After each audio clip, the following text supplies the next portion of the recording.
Hello everyone, my name is Moji. You're watching a Bitcoin Bubble news channel. It's market time again. Where are we now? We are now in a dull area. This is what I tweeted. The dull spot is the time after harvesting, when crypto spring turns into crypto summer and things just jump around a bit. Those of you who trade too much, which is most of you, get chopped up and you think, oh my God, this is the worst thing ever. The price of stocks has gone down and then back up. I don't want to go after this. I don't want to go after that. Oh my God, stop that right now. I keep trying to say what I mean. The only point of don't fuck this up is not to do that. It's just the main pieces. You have some stuff in the theoretical stuff. Don't trade anymore. After that, you don't have to worry about what happens in the market because you can go to Spain for 3 weeks.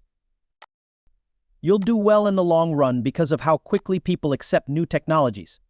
Bitcoin Bubble stands out because it is clear and easy to use. We've made an event that anyone can enjoy, no matter how much you know about crypto or how new you are to it. Guess who is watching us? Robert Kiyosaki is the author of the best-selling book Rich Dad, Poor Dad. We'd also like to thank everyone who put their trust in us. We read all of your comments, and the best part is that it's free.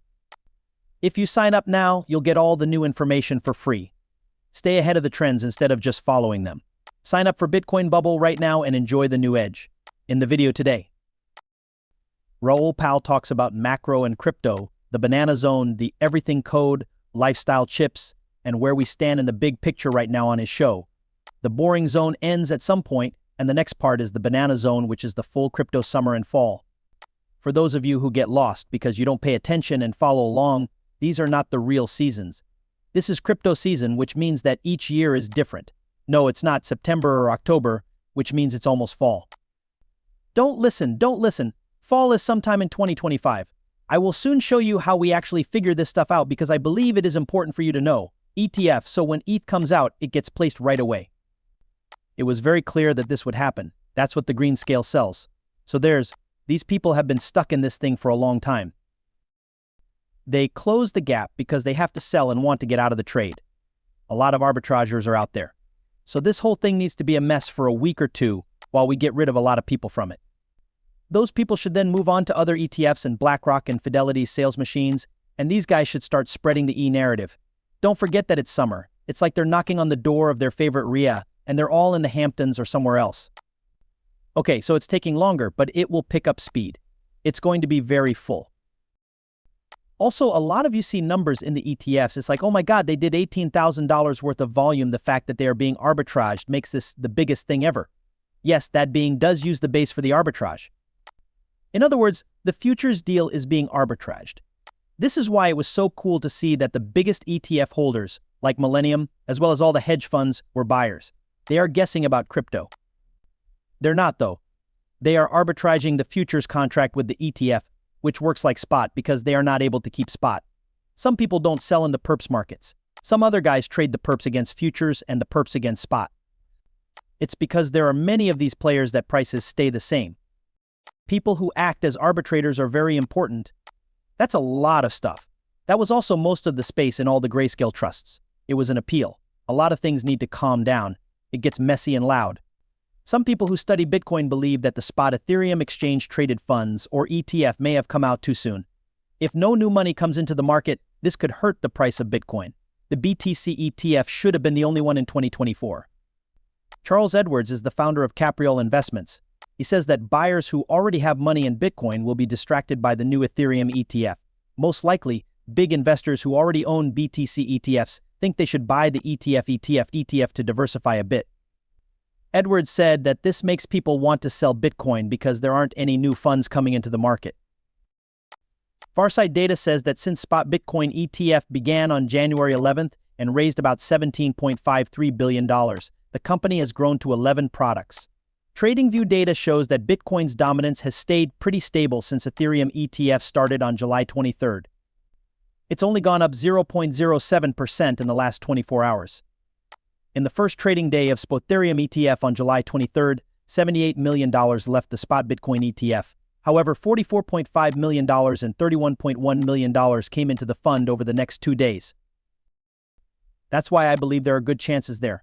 I still think that if I had to pick one stock to hold for the next 18 months, it would be Tesla.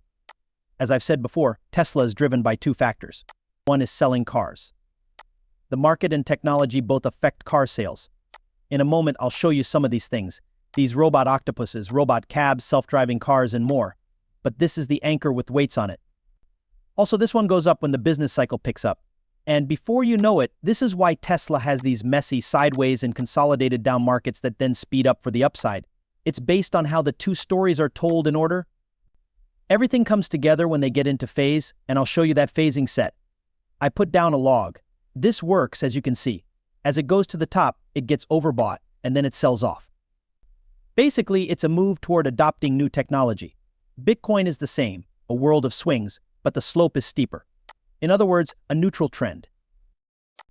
Asia is the other major global trend I keep an eye on. We don't go too far with trends. It hasn't been like the bubble cycle. The green line would show that we haven't had the 2 standard deviations yet.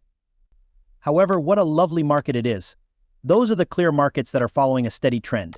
After that, let's check in on the broader season. That's it for the season talk. Spring, summer, winter, and fall are the same months in crypto. Inflation is going down, growth is going up, and spring is a disinflationary boom. That's kind of, things are about to get rough. The rates of change of inflation are what we mean when we talk about inflation here. Up until about March, this is where we were. You'll see it soon. After that, the rate of change in inflation is going down. That's it. Everything is going up. That's the rising price of goods, which is summer. No longer does it cause inflation. Inflation is not going to come back. All of that nonsense from the 1970s has no place in the present. It's only Goldilocks. Without wanting to go over this too much, the Biden government hasn't exactly been crypto's best friend. Rarely is a piece of technology vilified as much as it has been while the Democratic Party has been in power. Adoption has stopped because banks are scared and regulators are on the warpath. The thing is, though, Trump's victory could quickly change all of that. I won't say that Trump has always been in favor of crypto. With a quick Google search, you can see that from January 2019 during his first term in the Oval Office. There was no doubt in his mind that he did not like Bitcoin or any other cryptocurrency because they are not money and their value changes all the time. That hurts. After a few years, in July 2024, he is set to talk at Bitcoin Nashville. In June, he met with Bitcoin miners behind closed doors to try to make the US the only country that could do business in the field. As the winds change, crypto needs to ride along on the political cloud that has suddenly shown up at the table. Even if Trump doesn't change a single crypto rule, stopping the prosecution would be a big win for our business. It would end the campaign, let banks choose who they want to work with, and make it easy for everyone to start using it. The United States has usually been against crypto. There is still one more point of feudal defiance that might fall, though. Crypto providers should be ready for this possible change in the political scene. Yes, this is an important part of his effort to win over voters, but the timing couldn't be better. Since the Bitcoin ETF was approved in January, BlackRock, the biggest asset manager in the world, has more than $20 billion worth of Bitcoin in its account. BlackRock is also going to be